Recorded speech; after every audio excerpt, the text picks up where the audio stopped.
Et là, normalement, vous devriez m'entendre super bien.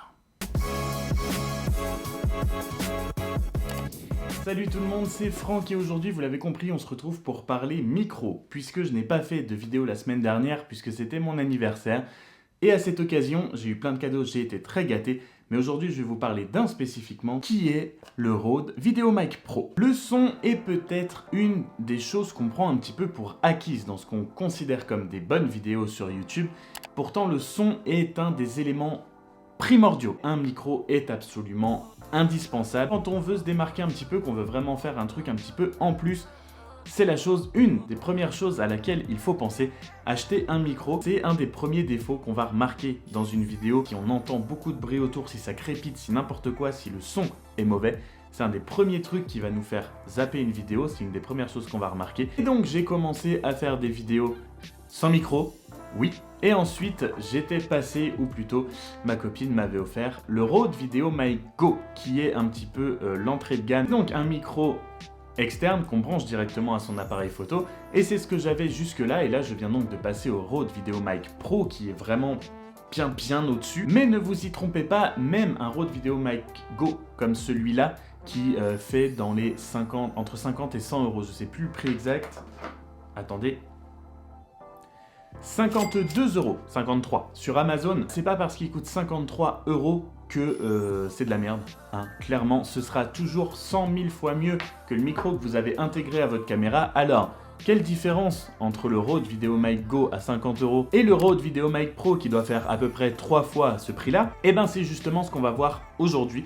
On va juste faire des petits enregistrements en intérieur puisque maintenant c'est là que je tourne la majorité de mes vidéos en intérieur en face cam. Donc on va faire des petits tests entre le Rode VideoMic Go et le Rode VideoMic Pro et aussi vous dire les différences un petit peu entre les deux en termes d'utilisation. Donc là actuellement vous m'entendez sur le Rode VideoMic Pro, le nouveau, j'espère que vous entendez la différence, je pense que moi je vais l'entendre. Et sans rentrer dans les détails de l'audio tout de suite, on regarde juste les aspects techniques. Sur le Rode VideoMic Go déjà vous avez un câble que vous pouvez détacher du micro, ce qui n'est pas possible sur le Rode VideoMic Go. Deuxième partie, purement matériel, sans parler de son jusque-là, le Rode VideoMic Go s'alimente directement sur la batterie de votre caméra quand le Rode VideoMic Pro s'alimente grâce à une batterie. Ça a ses avantages et ses inconvénients. Avec ça, vous allez pomper sur la batterie de votre appareil photo. Avec une pile, non, mais avec une pile, il ne faut pas oublier de l'allumer et de l'éteindre. Ce qui, à mon avis, risque de m'arriver plusieurs fois. Mais en soi, c'est pas très gênant si on prend l'habitude d'allumer et d'éteindre le micro.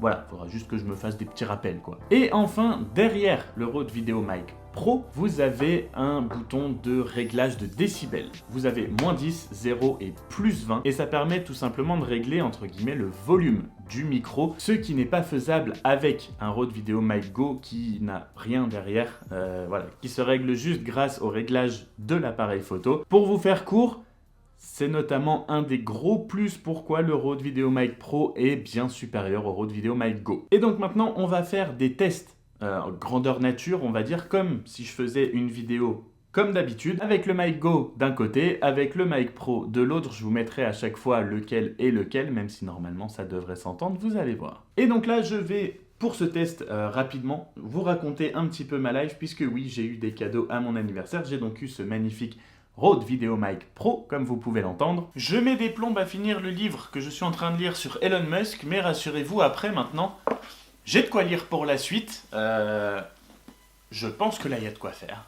J'ai aussi eu ceci, et que celui ou celle qui ne les reconnaît pas aille très vite regarder les films pour remédier à ce manque culturel cinématographique. 2 figurines pop de Jurassic Park. Je les ai reçues aujourd'hui, pile pour tourner cette vidéo. Des éclairages, j'empruntais ceux de mes potes depuis, merci Agathe et Grégoire, depuis très longtemps. Maintenant ça y est, j'ai les miens qui sont absolument géniaux, ils font une lumière dingue. J'en ai 3, j'en ai mis 2 sur 3, et autant vous dire qu'ils envoient, hein. Vous allez me voir. J'ai aussi eu ceci, magnifique hoodie de la collection Levi's avec Justin Timberlake. J'ai ultra chaud dedans, c'est une moumoute de l'enfer. C'est fait pour aller couper du bois dans les montagnes, ça je pense tellement, c'est chaud. Je pense faire carrément une vidéo dessus parce que c'est quelque chose qui concerne la high-tech que j'adore, mais vraiment énormément. J'ai eu un kit de démarrage d'ampoules Philips Hue, les lumières connectées.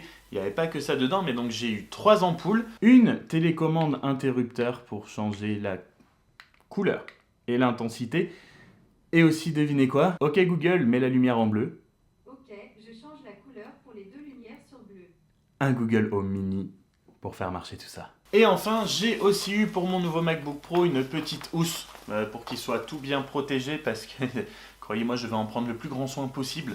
Mais voilà, une petite housse pour quand je pars en voyage, tout ça, quand il n'est pas dans mon sac photo, qu'il soit un petit peu bien protégé de tout ce qui pourrait lui arriver à ce petit. Donc voilà, j'ai été encore une fois hyper gâté.